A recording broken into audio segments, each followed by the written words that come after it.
asalaamaaleykum ma la tata Thérèse fii ci Vitef Cuisine nuy naa leen ku ci nekk turam ak santam ma di leen jox seen wàccuwaay waaw tey mbokk yi nag tey moom dañ leen indil tey firir de poisson. Aujourd'hui on vous présente du poisson frit et pour faire notre recette on aura besoin du poisson. Là on a du poisson de tilapia, on a du tilapia du moins. Là on a de la salade, de la tomate fraîche, ça c'est des poivrons et un citron. J'ai aussi du betterave. J'ai mon incontournable marinade. Gis ngeen marinade bi machallah.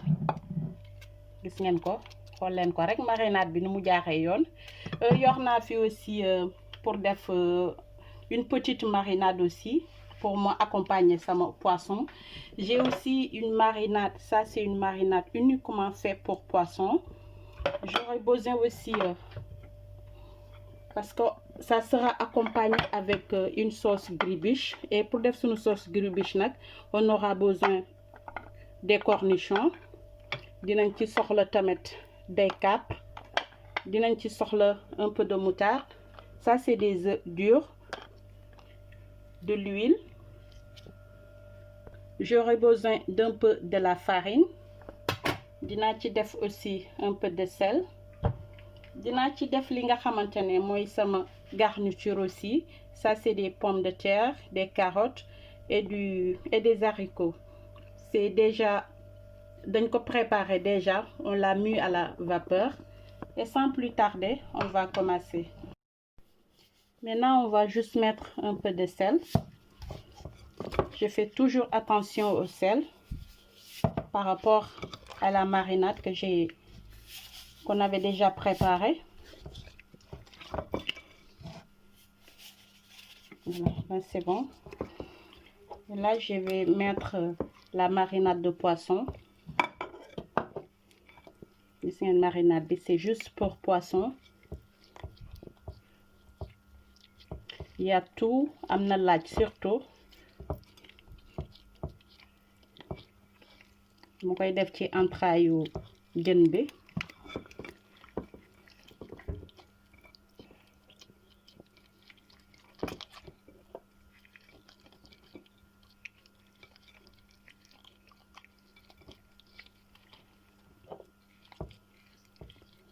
Boo xaree sa jën rek ngay jël marinade bi daal di ko ci def.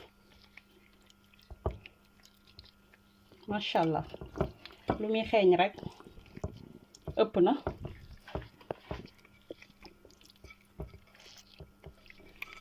Après on met à l'intérieur du poisson.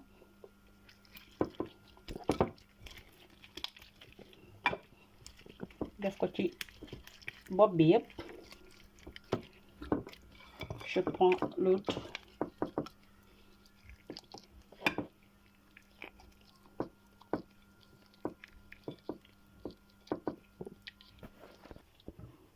Voilà, léegi gis ngeen pare naa mariner sama poisson bi. Maintenant je le mets à côté. Voilà, léegi gis ngeen là ici j'ai de la farine. Maintenant je vais rajouter un peu de poivre noir.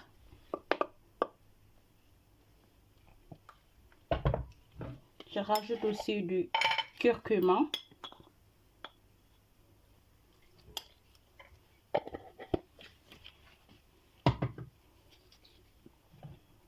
Là, je mets le blanc d'œuf.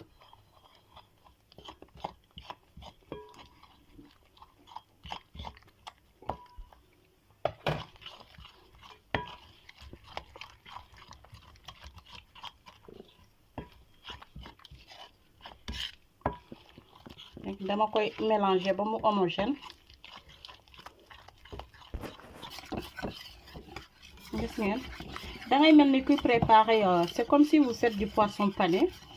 La seule différence est que vous mélangez tout, la farine et le blanc d'œuf. Moi j'ai utilisé le blanc d'œuf. Maintenant vous avez vu, machallah. Après je vais rajouter aussi de la marinade. Sama incontournable marinade, juste 2 cuillères ça me suffit. macha allah gis ngeen marinade bi 2 cuillères donc doy na ma li gën a jox sama poisson bi goût bu neex.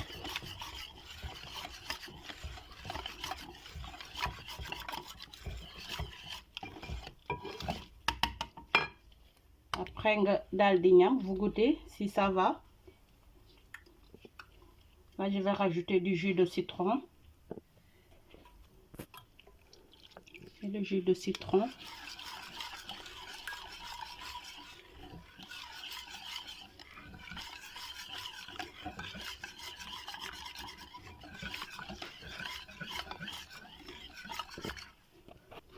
Je rajoute du persil, ça c'est le persil séché.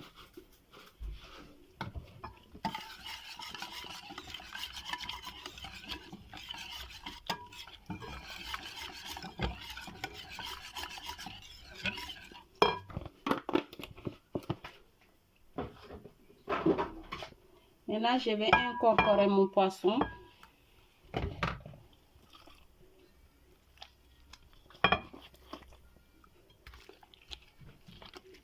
Pareil nga daal di ko ci laax bu baax.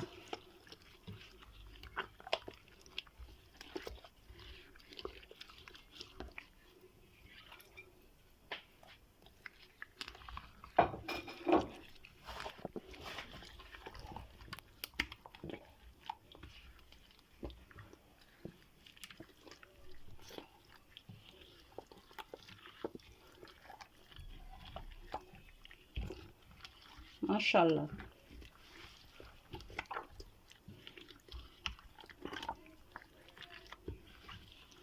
boo ko saafee nag dangay am saaf bu rafet ba pare dafay neex croustillant surtout.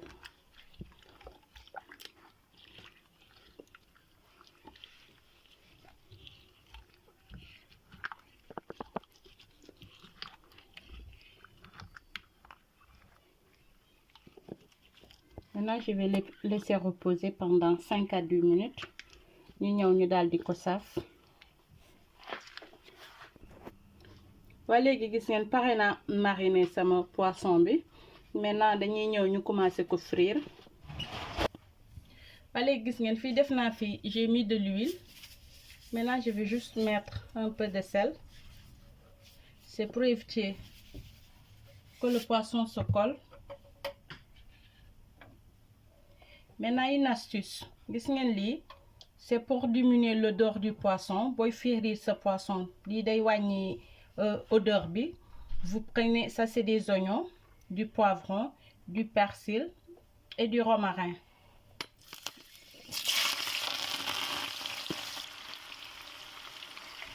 Après tu vas... voilà léegi soo paree rek après tu mets le poisson. gis ngeen bu ngeen defee lii ça diminue l'odeur. sa kër gi dootul xeeñati lakk-lakku jën bi. xam ngeen kër yi fii moom boo ci lakkee jën moom wala nga saaf jën xet bi da ciy des.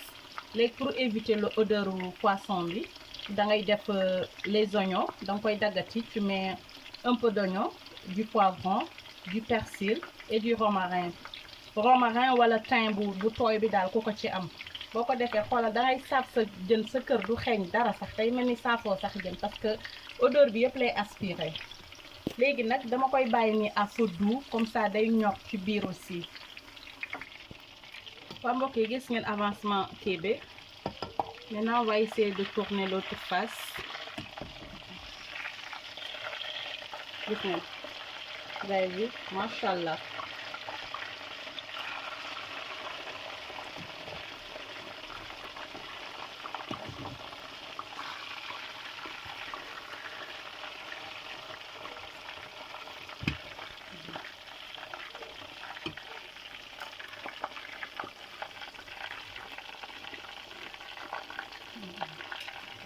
Maintenant on va laisser cuire aussi l'autre face.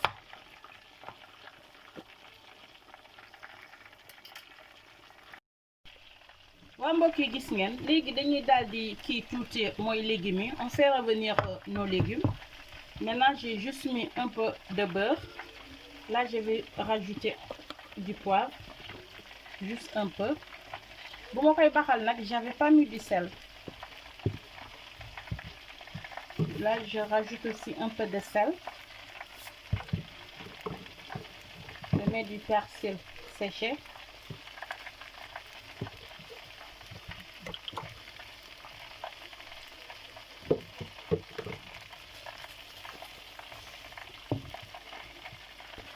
Après je rajoute l'ail en poudre, juste un peu.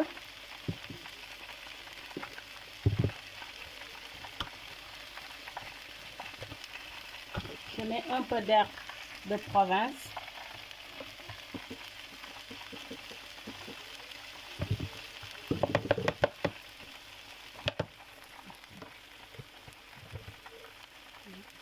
Un peu, voilà.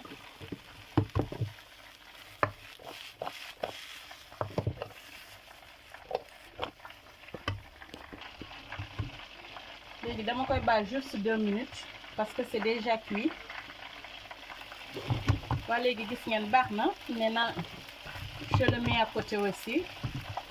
Voilà, maintenant on va faire notre sauce gribiche. Là on a nos cornichons, on a des carpes, on a de la moutarde ici. Là on a 2 œufs durs, du persil et de l'huile. Maintenant on va commencer par séparer le jaune d'œuf du blanc.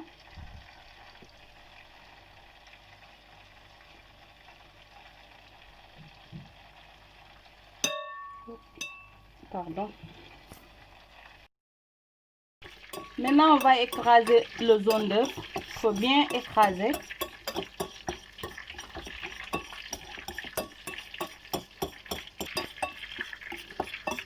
Là je vais rajouter de la moutarde. Si vous voulez aussi, vous mettez de la moutarde en premier.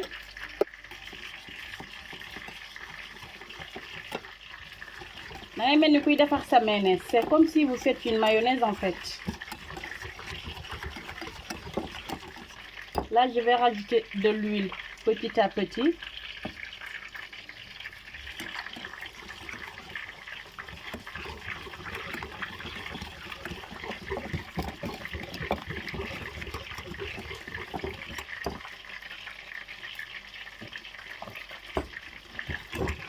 waaw bruit bu ngeen di dégg noonu muy cas moom mooy poisson bu may frire moo tax muy def noonu un peu de bruit.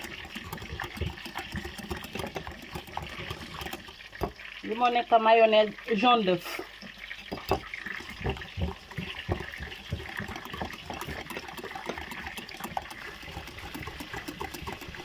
macha allah gis ngeen dangay mel ni boo gisee nga yaakaar ni mayonnaise la. macha allah.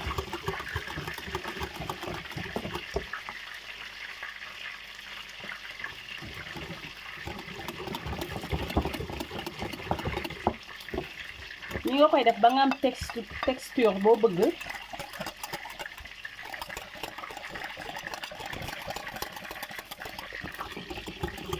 waaw gis ngeen texture bi, vous avez vu la texture.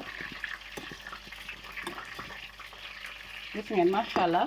Maintenant on va rajouter le blanc d'œuf que j'ai coupé en dés. On met les cornichons, les carpes et du persil.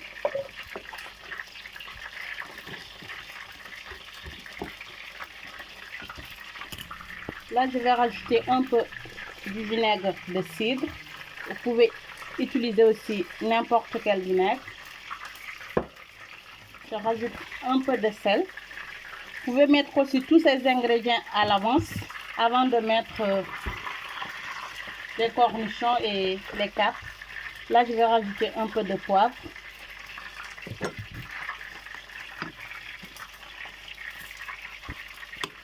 Et bien mélanger. waaw lii nag sauce tubaab bi la ñoom dañ koy lekk ak la tête de veau mais ñun tey dañ koy def spécialement ñu accompagner ko avec suñu friture de poisson. On va l'accompagner avec notre friture de poisson. mais normalement on le fait avec la tête de veau. Mais comme on dit, la cuisine n'a pas de frontières. Ku nekk ak say feemu bopp rek ak ni nga ko sentiree surtout. Voilà. Waa léegi gis ngeen notre sauce gribiche elle est prête. On le met à côté et on va faire notre petite marinade encore. On va faire une petite marinade avec un peu d'oignon, du concombre. Voilà, là on va faire aussi notre petite marinade. Là je vais rajouter un peu de vinaigre. Je mets de l'huile. Je mets un peu de sel. Un peu d'ail en poudre. Je mets du poivre noir, juste un peu aussi. Je mets une cuillère à café de moutarde. Et je mélange. Après, je rajoute un demi-citron.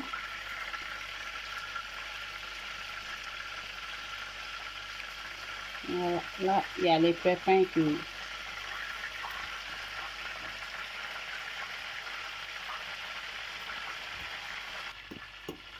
Voilà, lii sunu marinade bi aussi baax na. Léegi dañ koy teg à côté. Léegi comme pare nañu, maintenant on va dresser notre assiette. ñu wan leen finition bi. Waa mbokk yi gis ngeen macha allah tey lii nañ leen indiloon tey ci friture de poisson accompagné avec une sauce gribiche. Ñu def ci aussi un peu de mayonnaise à côté et un peu de la marinade aussi. Waa ba tax ni tey moom sama recette du jour bi tey dama ko fas yéene yàkkal sama famille, surtout la famille Bacabou ak la famille de Bepetchaï. Ma di leen ko may tamit sama cher abonné, ma di ko may aussi sama sister fële ca Hollande Selina Mendes, moom ak jëkkëram borom këram mi Pape Mané du moins. Ma di leen ko may yéen tamit sama cher abonné, surtout ma di leen wax bu leen fàtte di abonné, di partager, di liker surtout. Ma di leen jox dig daje fii ak beneen yoon ak beneen recette fii ci Vitef Cuisine. Merci.